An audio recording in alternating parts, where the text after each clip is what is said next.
사무엘기하 19장. 왕이 목 놓아 울면서 압살롬의 죽음을 슬퍼하고 있다는 소문이 요압에게 전해졌다. 그래서 모든 군인에게도 그날의 승리가 슬픔으로 바뀌었다. 왕이 자기 아들 때문에 몹시 슬퍼한다는 소문이 그날 모든 군인에게 퍼졌기 때문이다.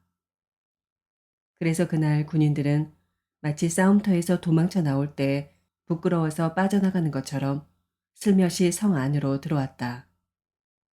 그런데도 왕은 두 손으로 여전히 얼굴을 가린 채로 큰 소리로 내 아들 압살롬아, 내 아들아, 내 아들 압살롬아 하고 울부짖었다. 마침내 요압이 집으로 왕을 찾아가서 항의하였다. 임금님, 모든 부하가 오늘 임금님의 목숨을 건지고 임금님의 아들들과 딸들의 목숨도 건지고 모든 왕비의 목숨과 후궁들의 목숨까지 건져드렸습니다. 그런데 임금님께서는 오히려 오늘 부하들을 부끄럽게 만드셨습니다. 임금님께서는 어찌하여 임금님을 반역한 무리들은 사랑하시고 임금님께 충성을 바친 부하들은 미워하시는 겁니까? 우리 지휘관들이나 부하들은 임금님께는 있으나 마나한 사람들입니까? 임금님께서는 오늘 임금님의 본심을 드러내셨습니다. 차라리 오늘 압살롬이 살고 우리가 모두 죽었더라면 임금님께서는 더 기뻐하셨을 것입니다. 그렇지 않으시다면 이제라도 일어나 밖으로 나가셔서 임금님의 부하들을 위로의 말로 격려해 주십시오. 제가 주님의 이름을 걸고 맹세하지만 지금 임금님께서 밖으로 나가지 않으시면 오늘 밤에 한 사람도 임금님 곁에 남아있지 않을 것입니다. 그러면 임금님께서 젊은 시절부터 이제까지 당한 그 모든 환난보다도 더 무서운 환난을 당하실 것입니다. 그러자 왕이 일어나서 성문 문루로 나와 앉았다. 임금님께서 성문 문루에 앉아 계신다 하는 소식이 모든 부하에게 전해지니 모든 부하가 왕의 앞으로 나와왔다. 그 사이에 이스라엘 사람들은 모두 도망하여 저마다 자기 집으로 돌아갔다. 이스라엘 백성은 지파마다 서로 의논이 분분하였다. 다윗 왕은 우리를 원수들의 손아귀에서 구해주었다. 블레셋 사람의 손아귀에서도 우리를 건져주었다. 그러나 지금은 압살롬을 피해서 이 나라에서 떠나 있다. 우리가 기름을 부어서 왕으로 세운 압살롬은 싸움터에서 죽었다. 그러니 이제 우리가 다윗 왕을 다시 왕궁으로 모셔오는 일을 주저할 필요가 어디에 있는가. 온 이스라엘이 하는 말이 다윗 왕에게 전달되었다. 다윗 왕은 두 제사장 사독과 아비아달에게 사람을 보내서 이렇게 말하였다. 유다 장로들에게 나의 말을 전하여 주십시오. 그들이 어찌하여 왕을 다시 왕궁으로 모시는 일에 맨 나중에 되려고 하는지, 그들은 나의 친족이요 나의 고륙 지친인데 어찌하여 왕을 다시 모셔오는 일에 맨 나중에 되려고 하는지 물어보시기 바랍니다. 그리고 아마사에게는 그가 나의 고륙 지친이면서도 요압을 대신하여 군대 사령관이 되지 않는다면 하나님이 나에게 무슨 벌을 내리시더라도 내가 달게 받겠다고 하더라고 알려주십시오. 이렇게 다윗이 모든 유다 사람의 마음을 하나같이 자기 쪽으로 기울게 하니 그들이 왕에게 사람을 보내서 말하였다. 임금님께서는 부하들을 모두 거느리고 어서 빨리 돌아오시기를 바랍니다. 다윗 왕이 돌아오는 길에 요단강가에 이르렀는데 유다 사람들이 왕을 맞이하여 요단강을 건너게 하려고 이미 길갈에 와 있었다. 바후림에 사는 베냐민 사람으로 게라의 아들인 시므이도 급히 와서 다윗 왕을 맞이하려고 모든 유다 사람들과 함께 내려왔다. 그는 베냐민 사람 1000명을 거느리고 사울 집안의 종 시바와 함께 왔는데 시바도 자기 아들 15명과 자기의 종 20명을 다 데리고 나왔다. 이들은 요단강을 건너서 왕 앞으로 나아왔다. 그들은 왕의 가족이 강을 건너는 일을 도와서 왕의 환심을 사려고 나룻배로 건너갔다. 왕이 요단강을 건너려고 할 때 게라의 아들 시므이가 왕 앞에 엎드려서 말하였다. 임금님, 이 종의 허물을 마음에 두지 말아 주십시오. 높으신 임금님께서 예루살렘에서 떠나시던 날 제가 저지른 죄악을 임금님께서는 기억하시거나 마음에 품지 말아 주십시오. 바로 제가 죄를 지은 줄을 이 종이 잘 알고 있습니다. 그렇기 때문에 제가 오늘 요셉 지파의 모든 사람 가운데서 맨 먼저 높으신 임금님을 맞으러 내려왔습니다. 스루야의 아들 아비새가 그 말을 받아서 왕에게 말하였다. 주님께서 기름 부어 세우신 분을 시므이가 저주하였으니 그것만으로도 시므이는 죽어야 마땅한 줄 압니다. 그러나 다윗이 말하였다. 스루야의 아들들은 들어라. 나의 일에 왜 너희가 나서서 오늘 나의 대적이 되느냐. 내가 오늘에서야 온 이스라엘의 왕이 된 것 같은데 이런 날에 이스라엘에서 사람이 처형을 받았어야 되겠느냐. 왕이 시므이에게 맹세하였다. 너는 처형을 당하지 않을 것이다. 그때 사울의 손자 무비보셋도 왕을 맞으러 내려왔다. 그는 왕이 떠나간 날부터 평안하게 다시 돌아온 날까지 발도 씻지 않고 수염도 깎지 않고 옷도 빨아입지 않았다. 그가 예루살렘에 와서 왕을 맞이하니 왕이 그에게 물었다. 무비보셋은 어찌하여 나와 함께 떠나지 않았느냐? 그가 대답하였다. 높으신 임금님, 저는 다리를 절기 때문에 나귀를 타고 임금님과 함께 떠나려고 제가 탈 나귀에 안장을 얹으라고 저희 종에게 일렀으나 종이 그만 저를 속였습니다.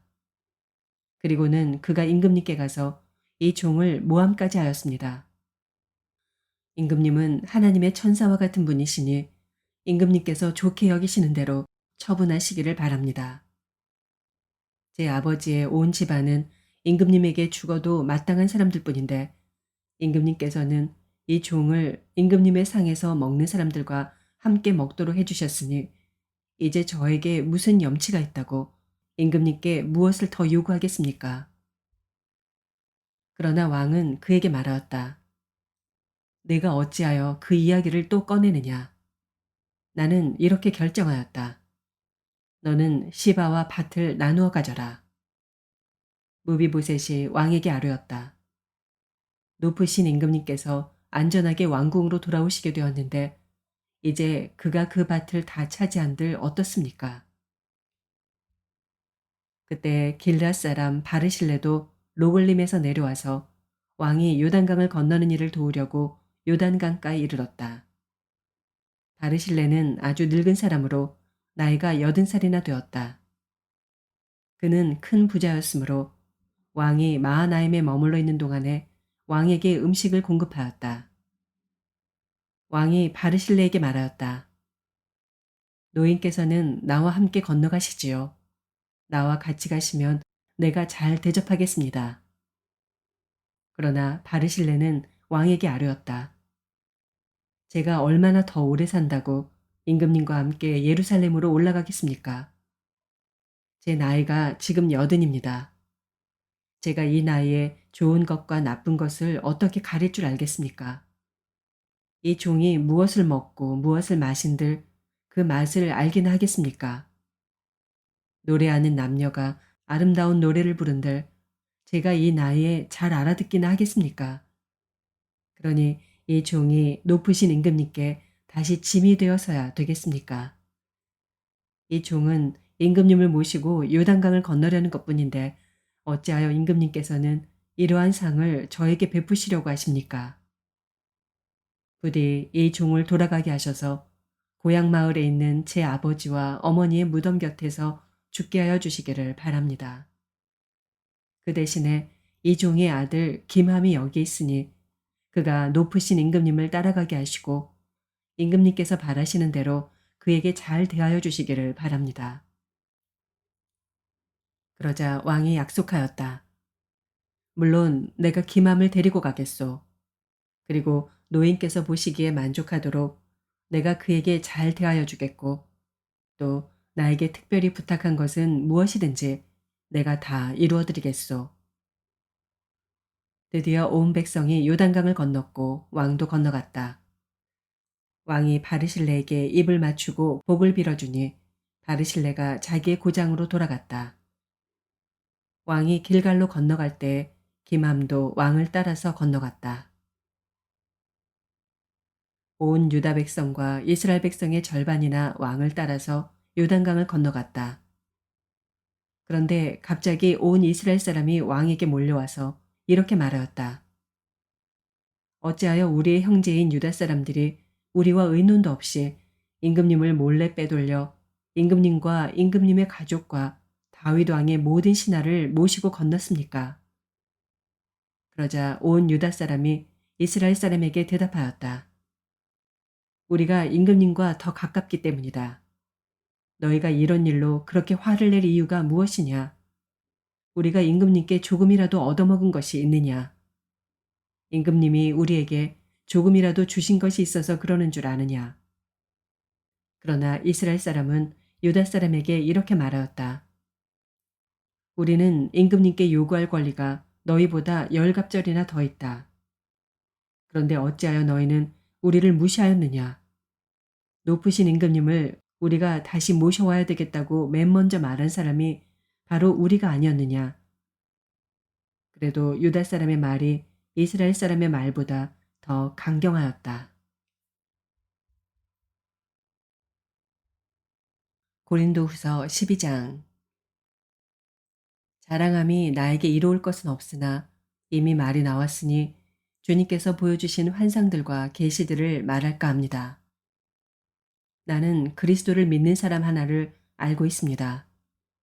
그는 14년 전에 셋째 하늘에까지 이끌려 올라갔습니다. 그때 그가 몸 안에 있었는지 몸 밖에 있었는지 나는 알지 못하지만 하나님께서는 아십니다. 나는 이 사람을 압니다.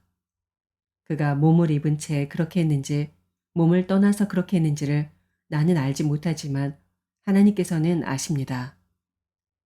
이 사람이 낙원에 이끌려 올라가서 말로 표현할 수도 없고 사람이 말해서도 안 되는 말씀을 들었습니다. 나는 이런 사람을 자랑하려고 합니다. 그러나 나 자신을 두고서는 내 약점밖에는 자랑하지 않겠습니다. 내가 자랑하려 하더라도 진실을 말할 터이므로 어리석은 사람이 되지는 않을 것입니다. 그러나 자랑은 삼가겠습니다. 그것은 사람들이 내게서 보거나 들은 것 이상으로 나를 평가하지 않게 하려는 것입니다. 내가 받은 엄청난 계시들 때문에 사람들이 나를 과대평가하는지도 모릅니다. 그러므로 내가 교만하게 되지 못하도록 하나님께서 내 몸에 가시를 주셨습니다. 그것은 사탄의 하수인이라고 할 수 있는데 그것으로 나를 치셔서 나로 하여금 교만해지지 못하게 하시려는 것이었습니다. 나는 이것을 내게서 떠나게 해달라고 주님께 3번이나 간청하였습니다. 그러나 주님께서는 내게 이렇게 말씀하셨습니다. 내 은혜가 내게 족하다. 내 능력은 약한 데서 완전하게 된다. 그러므로 그리스도의 능력이 내게 머무르게 하기 위하여 나는 더욱더 기쁜 마음으로 내 약점들을 자랑하려고 합니다. 그러므로 나는 그리스도를 위하여 병약함과 모욕과 궁핍과 박해와 곤란을 겪는 것을 기뻐합니다. 내가 약할 그때에 오히려 내가 강하기 때문입니다. 나는 어리석은 사람이 되어버렸습니다. 여러분이 나를 억지로 그렇게 만들었습니다. 그러나 여러분은 나를 인정해 주었어야 마땅합니다. 내가 비록 보잘것없는 사람일지라도 저 우두머리 사도들보다 부족한 것이 하나도 없습니다. 나는 여러분 가운데서 일일이 참고 견디면서 놀라운 일과 기적을 표징으로 삼아 사도가 된 표징을 행하였습니다. 내가 여러분에게 폐를 끼치지 않았다는 것을 제외하고 여러분이 다른 교회들보다 못난 점이 무엇입니까? 이렇게 한 것이 불공평한 처사라고 하면 용서하여 주시기 바랍니다. 지금 나는 이렇게 3번째로 여러분에게로 갈 준비가 되어 있습니다. 그러나 여러분에게 폐를 끼치는 일은 하지 않겠습니다. 내가 구하는 것은 여러분의 재물이 아니라 바로 여러분입니다. 자식이 부모를 위하여 재산을 모아두는 것이 아니라 부모가 자식을 위하여 재산을 모아두는 것이 마땅한 것입니다. 여러분을 위해서라면 나는 기쁜 마음으로 비용을 쓰겠고 내 몸까지도 희생하겠습니다. 내가 여러분을 더 많이 사랑하면 할수록 여러분은 나를 덜 사랑하겠습니까? 어쨌든 나는 여러분에게 짐이 된 일은 없습니다. 그런데 내가 간교한 속임수로 여러분을 사로잡았다고 말하는 사람들도 있습니다. 내가 여러분에게 보낸 사람들 가운데 누구를 통해서 여러분을 착취한 일이 있습니까? 내가 디도에게 여러분에게로 가라고 권하였고 또 그와 함께 형제 한 사람을 보냈는데 디도가 여러분을 착취한 일이 있습니까? 디도와 내가 같은 정신으로 행하고 같은 방식으로 살지 않았다는 말입니까? 아마도 여러분은 우리가 지금까지 여러분에게 자기 변명을 하고 있는 줄로 생각할 것입니다. 그러나 우리는 그리스도를 믿는 사람으로서 하나님 앞에서 말하는 것입니다. 사랑하는 교우 여러분, 이 모든 것은 여러분에게 덕이 되게 하려는 것입니다. 내가 두려워하는 것은 내가 가서 여러분을 만나볼 때 여러분이 혹시 내 기대에 어긋나지 않을까 하는 것과 또 내가 여러분의 기대에 어긋나지 않을까 하는 것입니다. 또 여러분 가운데 싸움과 시기와 분노와 경쟁심과 비방과 수군거림과 교만과 무질서가 있지는 않을까 두렵습니다. 내가 여러분에게 다시 갈 때 여러분 때문에 내 하나님께 내가 부끄러움을 당하지는 않을까 걱정이 됩니다. 또 내가 전에 죄를 지은 많은 사람들이 스스로 행한 부정함과 음란함과 방탕함을 회개하지 않는 것을 보고서 슬피 울게 되지는 않을까 걱정이 됩니다.